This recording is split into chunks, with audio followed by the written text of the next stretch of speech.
Hello बच्चों, कैसे हो आप लोग? बढ़िया। मैं सुशील सिंह आपका एक बार फिर स्वागत करता हूँ आपके beautiful channel rank to hire में। बेटा, आज हम क्लास 10 का chapter first, biology chapter first लेके आए हैं, जिसका नाम है बेटा लाइफ प्रोसेस।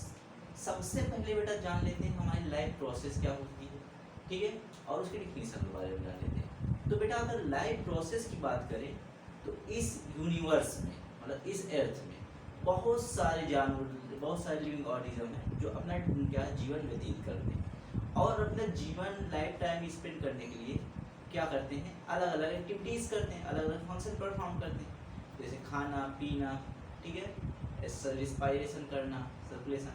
तो डिफरेंट डिफरेंट टाइप के फंक्शन परफॉर्म करते हैं।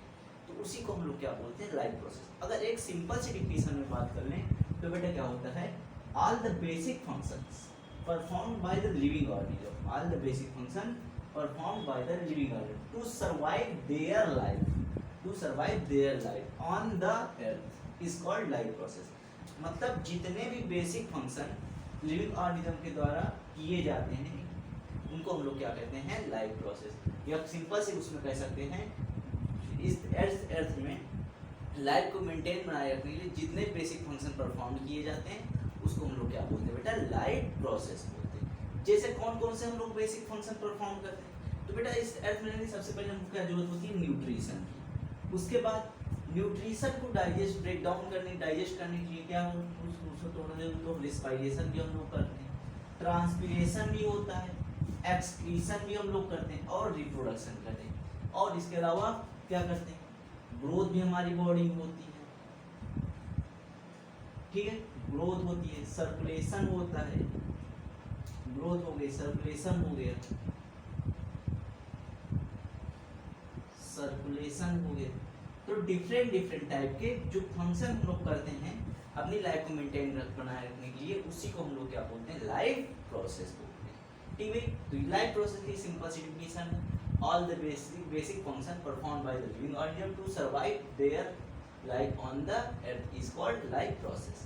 ठीक, इस लाइफ प्रोसेस में बेटा एक छोटा छोटा टर्म है जो हमारे लिए बहुत ज़्यादा इंपॉर्टेंट लगता है, एक पॉइंट ऑफ द जो एग्जाम के पॉइंट है, जिसको हम लोग बोलते हैं मेटाबॉलिक। अब देखो बेटा, मेटाबॉलिक क्या होता है। अच्छा, जो हम लोग फंक्शन परफॉर्म करते हैं तो ये सारे के सारे फंक्शन कहाँ पे होते हैं, एक सेल्स के अंदर, ठीक है। सारे सारे हमारी लाइफ किससे बनी है, हमारी लाइफ किससे बनी है, सेल से मिलकर बनी है। तो इस सेल के अंदर कुछ ना कुछ एक्टिविटीज होती रहती हैं, या कह दें हमारे मतलब सेल के अंदर हमारी बहुत सारी क्या चलती रहती है, रिएक्शंस चलती रहती हैं।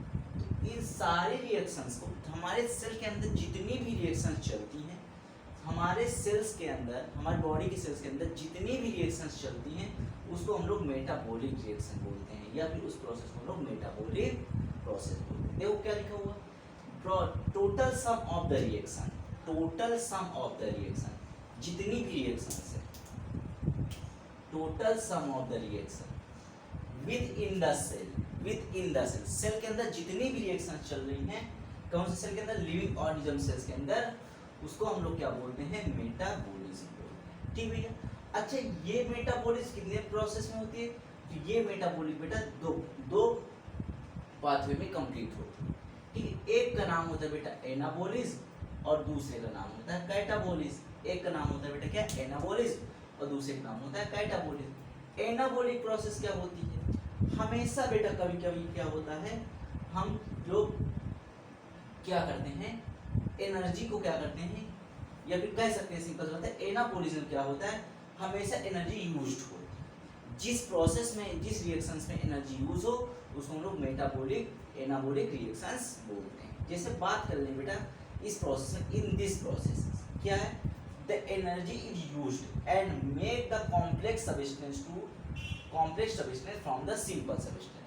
मतलब इस प्रोसेस में क्या होती है, एनर्जी जो होती है वो यूटिलाइज होगी और तो सिंपल सब्सटेंस से क्या बनते हैं बेटा, कॉम्प्लेक्स सब्सटेंस बनते हैं। जैसे देखो फोटोसिंथेसिस, फोटोसिंथेसिस क्या है, जो कार्बन डाइऑक्साइड और H2O, ये दोनों क्या है, simple inorganic substances. Carbon dioxide लिख दे रहा हूं यहाँ पे, कार्बन डाइऑक्साइड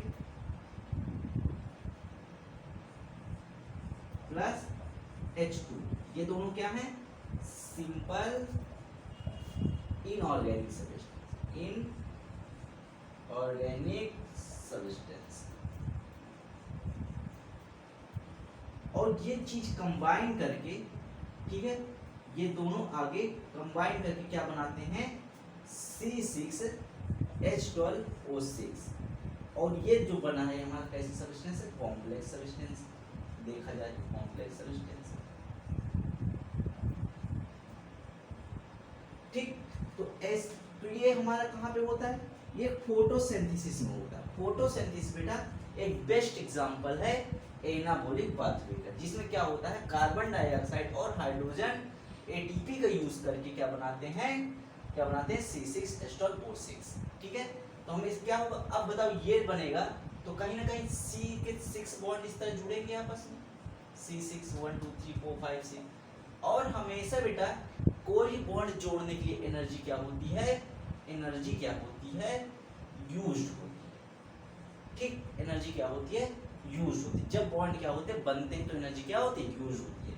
तो वही बात लिखी हुई है कि एनाबॉलिक पाथवे में क्या होता है, इन this process the energy is used. देखो इस बॉन्ड बनाने में एनर्जी क्या होती है, यूज होती है। और क्या होता है, मेक अ कॉम्प्लेक्स सब्सटेंस, एक कॉम्प्लेक्स सब्सटेंस बनता है, किससे, फ्रॉम अ सिंपल सब्सटेंस।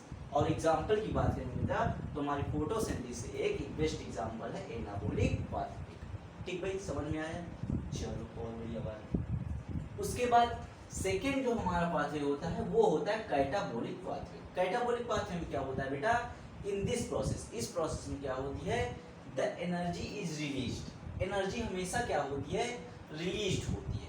कैसे, कैसे from break down of the complex substance. जब कॉम्प्लेक्स सब्सटेंस ब्रेक डाउन होता है, और क्या होता है, कॉम्प्लेक्स सब्सटेंस ब्रेक डाउन होता है किसमें, to form of a simple substance. जब कॉम्प्लेक्स सब्सटेंस सिंपल सब्सटेंस में ब्रेक डाउन होता है, उस प्रोसेस को हम लोग क्या, उसमें क्या होता है, एनर्जी रिलीज होती है। इस पाथवे को हम लोग क्या बोलते हैं, कैटाबॉलिक पाथवे बोलते हैं, ठीक भाई। अगर हम तुमको 2 मिनट के लिए एग्जांपल समझाएं तो ये जो हमारी सीरीज है C6 की सीरीज है, किसकी सीरीज है, C6, मतलब 6 कार्बन आपस में जुड़े हुए हैं। और इन 6 कार्बन को बेटा क्या करना है, इसका ये बॉन्ड, ये बॉन्ड, ये बॉन्ड, ये बॉन्ड, अगर ब्रेक डाउन करेंगे तो रिलीज होगी हमारी क्या, रिलीज होगी क्या, एनर्जी रिलीज होगी। और जब कोई बॉन्ड टूटता है तो एनर्जी रिलीज होती है। और जब क्या होता है, और सिंपल से क्या होते हैं, सिंपल ऑर्गेनिक इनऑर्गेनिक सब्सटेंस बन जाएंगे। इस पूरी प्रोसेस को हम लोग क्या बोलते हैं, कैटाबॉलिक पाथवे या कैटाबॉलिक प्रोसेस। तो बेटा समझ में आया क्या होगा एनाबॉलिक होगा। अगर इसके एग्जांपल की बात करें तो कैटाबॉलिक के एग्जांपल की बात करें अगर हम लोग, तो कैटाबॉलिक का सबसे बेस्ट एग्जांपल क्या होता है, रिस्पिरेशन। कैटाबॉलिक का बेस्ट एग्जांपल क्या होता है, रिस्पिरेशन, ठीक है। जैसे कि अगर 2 मिनट के लिए तुमको दिखा दें, रिस्पिरेशन में क्या होता है, हम जो खाना खाते हैं उसका ब्रेक डाउन होता है। रिस्पिरेशन में क्या होता है, अब एग्जांपल की बात करें, एग्जांपल ऑफ कैटाबॉलिक पाथवे, तो क्या होगा, एग्जांपल कैटाबॉलिक पाथवे इसका क्या होगा, एग्जांपल कैटाबॉलिक पाथवे का, जल्दी बताओ। एग्जांपल होगा रिस्पिरेशन, ठीक है। रिस्पिरेशन में क्या होता है, जो हम खाना खाते हैं वो क्या होता है, कॉम्प्लेक्स जो हम खाना खाते हैं वो छोटे छोटे सॉल्युबल वाटर सॉल्युबल पार्टिकल में टूट जाता है, और क्या होता है, एनर्जी हमको मिल जाती है। तो समझ में आई बात, एनाबॉलिक और कैटाबॉलिक क्या होता है। चलो ठीक है, अब इसके बाद बेटा जो हमको पढ़ना है वो क्या है, न्यूट्रिशन और न्यूट्रिएंट्स में डिफरेंस। अब पहले देख लेते हैं न्यूट्रिशन और न्यूट्रिएंट्स में क्या डिफरेंस होता है।